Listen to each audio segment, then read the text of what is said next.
जी जनाब। अब हम पहुंच चुके हैं स्टेप 4 के अंदर।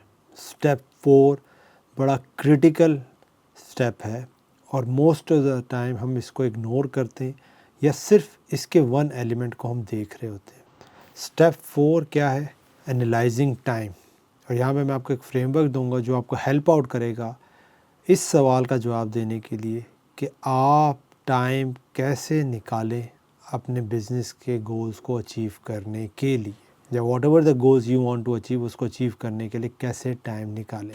जो हमारी जर्नी चलती हुई आई है, हमने कहाँ से स्टार्ट किया था? हमने स्टार्ट किया था गोल की डेस्टिनेशन का आइडेंटिफिकेशन से, फिर हमने व्हीकल अपॉर्चुनिटी व्हीकल को फाइंड आउट किया, हमने ड्राइवर को आइडेंटिफाई किया और अब हम आ गए हैं 4 स्टेप पे जहाँ पर है टाइम ड्यूरेशन। टाइम ड्यूरेशन का जो फ्रेमवर्क है वो मैं आपको बताता हूँ और किस तरीके से वर्कआउट करेगा, बड़ा इंपॉर्टेंट है। सबसे पहली चीज़ जो आपने आइडेंटिफाई करनी है, जो भी गोल आप अचीव करना चाहते हैं, कि आपके पास टाइम कितना है, how much time you have. एक चीज़ बड़ी इंपॉर्टेंट है जो आपने इसमें कंसिडर करना है कि अभी हम रोड मैप के फर्स्ट ड्राफ्ट को क्रिएट कर रहे हैं और इसको जब आप एक दफ़ा क्रिएट कर लेंगे, जब दोबारा गो थ्रू करेंगे तो इसमें काफ़ी चेंजेस आएंगी। सो राइट नाउ जो आपको समझ आता है कि आपके गोल तक अचीव करने के लिए आपके पास कितना टाइम है, 2 hours, 8 hours, full day, what ever the time you feels कि आपके पास है, जो स्पेसिफिक आप उस गोल के लिए दे सकते हैं, वो आप यहाँ पे लिखेंगे। सेकंड आता है can you by other people time. क्या आप दूसरे लोगों का टाइम बाय कर सकते हैं अगर आपके पास टाइम नहीं है? या हो सकता है आपके गोल तक पहुंचने के लिए आपको ख़ुद भी टाइम रिक्वायर्ड हो और आपको लोगों का टाइम भी बाय करना हो। तो इसकी आइडेंटिफिकेशन होना भी बहुत ज़रूरी है कि कहाँ पर आप लोगों का टाइम बाय करेंगे। फिर number of hours in a days weeks and months, कि आपके टास्क या आपके गोल तक पहुंचने के लिए कितना एवरेज टाइम रिक्वायर्ड होगा।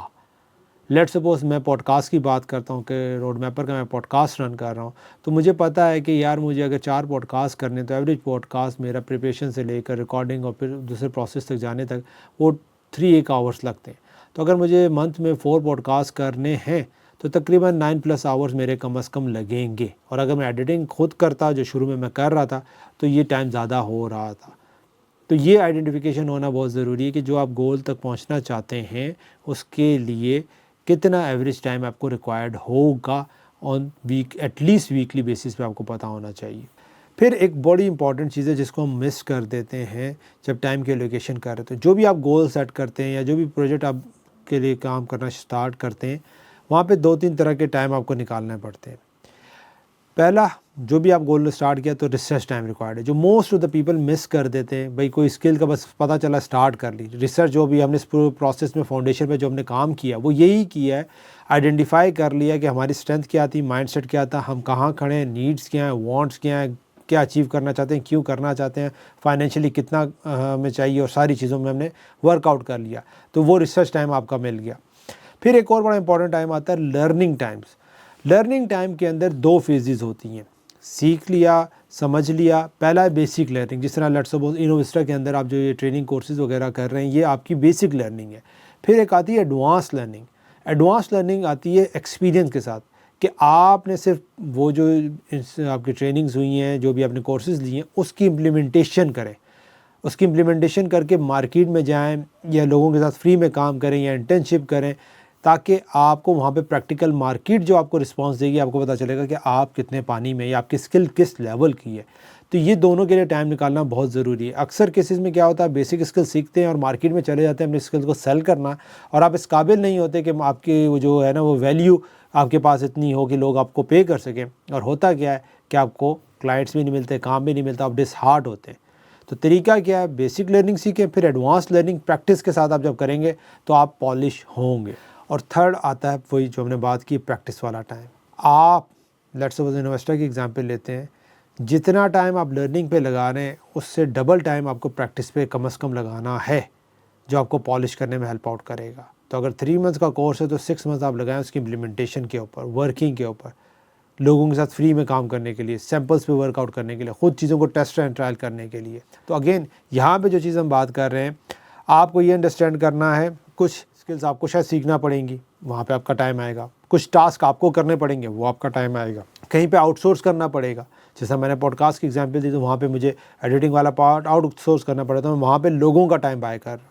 सही है, तो ये एलिमेंट आपको समझना ज़रूरी है। और फिर एक और बड़ा इंपॉर्टेंट टाइम के अंदर आ जाता है, जब टाइम की एलोकेशन कर रहे होते हैं working, how fast you want to achieve your goal, कि आप जो भी गोल आपने सेट किया उसको कितना फास्ट आप अचीव करना चाहते हैं। ये बड़ा इंपॉर्टेंट है। अगर आपके पास टाइम फ्रेम है कि लेट्स सपोज ये गोल आपने 1 ईयर में अचीव करना है, तो फिर आप उसके हिसाब से प्ले करेंगे। लेकिन सेम गोल अगर आपने 6 मंथ्स में अचीव करना है, तो फिर आपका टाइम फ्रेम उसके हिसाब से होगा, फिर चीज़ों की एलोकेशन उस हिसाब से होगी। तो वॉट एवर द गोल जो आपने भी सेट किया है, अब टाइम एलोकेशन आप उसके हिसाब से अपडेट करें। जिस तरह हमने पास में मैंने आपको बताया, जब अपॉर्चुनिटी व्हीकल की बात कर रहे थे, कि ब्लॉगिंग के अंदर हो सकता है 6 महीने आपको रिजल्ट में लगे हैं, ठीक है। तो 6 महीने तक वो जो वर्किंग है वो कैसे करेंगे, क्या टाइमिंग आप करेंगे, किस तरह टाइम एलोकेट करेंगे ताकि आप उस रिजल्ट तक पहुँच सकें। फ्रीलांसिंग है तो वहाँ पर किस तरह डेली की बुनियादों पर या रेगुलर बुनियादों पर स्किल की लर्निंग पर काम देंगे, टाइम देंगे, और फिर प्रैक्टिस पे जाएंगे, ताकि आप अपनी स्किल्स को बिल्डअप करके मार्केट में जाएँ और आपका जो गोल है कि लेट्स सपोज फ्रीलांसिंग के तहत आप कुछ कमा सकें, तो वो आप कमाने के काबिल हो। अगर आप प्रोडक्ट बिल्डिंग की तरफ जाते हैं, तो वहाँ पे रिसर्च के ऊपर टाइम लगाना, लर्निंग के ऊपर, फिर प्रैक्टिस के ऊपर, वो सारी चीज़ें। तो अब आपको समझ आ रहा है कि कितना इम्पॉर्टेंट है। अब वो जो सवाल मैंने शुरू में आपसे बात की थी, जो आता है कि सर मेरे पास टाइम नहीं है, या मैं कैसे टाइम निकालूँ सारी चीज़ें, तो उसके लिए सिंपल सा एक हमने आपके लिए सोल्यूशन दिया है, जिसको हम कहते हैं टाइम कैलेंडर, या टाइम कैलेंडर नहीं कहेंगे बल्कि टाइम कैलकुलेटर शीट, हम इसको स्प्रेडशीट कहते हैं। ये स्प्रेडशीट तकरीबन 30 मिनट्स के गैप के साथ इसमें टाइम अपडेट हुआ, उसको आप एडिट भी कर सकते हैं, आपको लिंक भी दिया जाएगा। आपने सिंपली करना क्या है, ये एक सिंपल के तौर पर आपके सामने अपडेट किया हुआ, इसको आपने रेगुलर अपडेट करना है। रेगुलर से मुराद ये है कि आगे आप क्या करेंगे वो नहीं, जो लास्ट 7 डेज़ में आपने एक्टिविटीज़ वगैरह की हैं उसके मुताबिक आप इसको फिलअप करें। कब सोए, कब उठे, क्या काम किया, किस तरीके से, और अगर सारी चीज़ें नहीं तो एटलीस्ट 60-70% चीज़ें आपको रिकॉल होंगी, क्योंकि लास्ट वीक में आपको पता है क्या कुछ आपने किया। जब आप इसको फिलअप करेंगे तो यहाँ पे एक जगह आ रहा है, जिस तरह फर्स्ट कॉलम में 10 PM पे 0.5 हमने इसलिए मेंशन किया कि यहाँ पे हमने कोई काम नहीं किया, ठीक है। इसी तरह 10:30 बजे भी हमने कोई काम नहीं किया, 11 बजे भी कोई काम नहीं किया। जब तो ये 0.5 की स्लॉट इसलिए कि 30 मिनट्स की स्लॉट्स हैं। तो ये स्लॉट्स हमारे पास निकल के आ रही हैं डे टाइम के अंदर, के हमारे पास मंडे को करंट 2.5 आवर्स अवेलेबल हैं। इसी तरह बाकी दिनों में भी, किसी दिन सैटरडे संडे को हमारे पास 3 आवर्स अवेलेबल हैं। तो टोटल जो वीकली आवर्स हमारे पास निकल के आ रहे हैं वो 18.5 आवर्स आ रहे हैं, जो मैं या ये जो भी जिसका भी ये सैंपल है वो अपने गोल्स को लगा सकता है। तो वो जो आप कह रहे थे आपके पास टाइम नहीं है, तो टाइम है आपके पास। जैसे ही आप कैलेंडर देखेंगे और फिर आपको जब इसको फिलअप करेंगे तो आपको रियलाइजेशन होगी कुछ टास्क, कुछ एक्टिविटीज़ आप ऐसे कर रहे हैं जिसको आप छोड़ सकते हैं, या जो टाइम वेस्टेज वाली एक्टिविटीज़ हैं उसको आप यूटिलाइज़ कर सकते हैं अपने गोल्स तक पहुंचने के लिए। और ये रिसोर्सेज के अंदर स्प्रेडशीट दी हुई है, आप जब इस पर जाएंगे तो ये आपके पास स्प्रेडशीट ओपन हो जाएगी। और just to recall you how to use this sheet, आपने सिंपली फाइल में जाना है और मेक अ कॉपी कर लेना। मेक अ कॉपी के अंदर जो भी आपकी शीट है, लेट्स सपोज यहाँ पे अपना नाम ले देता हूँ, यूसुफ सईद, ठीक है, टाइम कैलकुलेटर।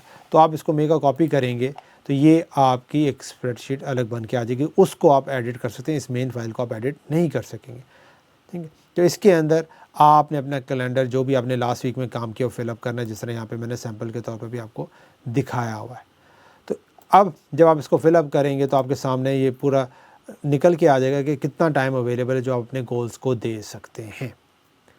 ठीक है जनाब, तो हमने क्या बात कर ली, हमने बात कर ली है 4 स्टेप्स की, टाइम की, ड्यूरेशन की, कि आपके गोल तक पहुंचने के लिए टाइम कितना रिक्वायर्ड होगा, किस किस तरह के टाइम आपको चाहिए होंगे, ख़ुद के, लोगों के, कहाँ से एलोकेशन होगी, लर्निंग के एंगल से क्या करेंगे और कितनी जल्दी पहुंचना चाहते हैं। ये सारे सवालात के जवाब जब आप देंगे तो आपके सामने रोड मैप में और क्लियरिटी आ जाएगी। और ये जब आप स्प्रेडशीट को फिलअप करेंगे तो आपको समझ आ जाएगा कि कहाँ से आप टाइम निकाल सकते हैं। ठीक है जनाब। सो इसके बाद हम जो नेक्स्ट स्टेप पे मूव करेंगे वो हमारा है रिसोर्सेज, फ्यूल और स्किल। सो नेक्स्ट वीडियो में हम उस पर बात करेंगे।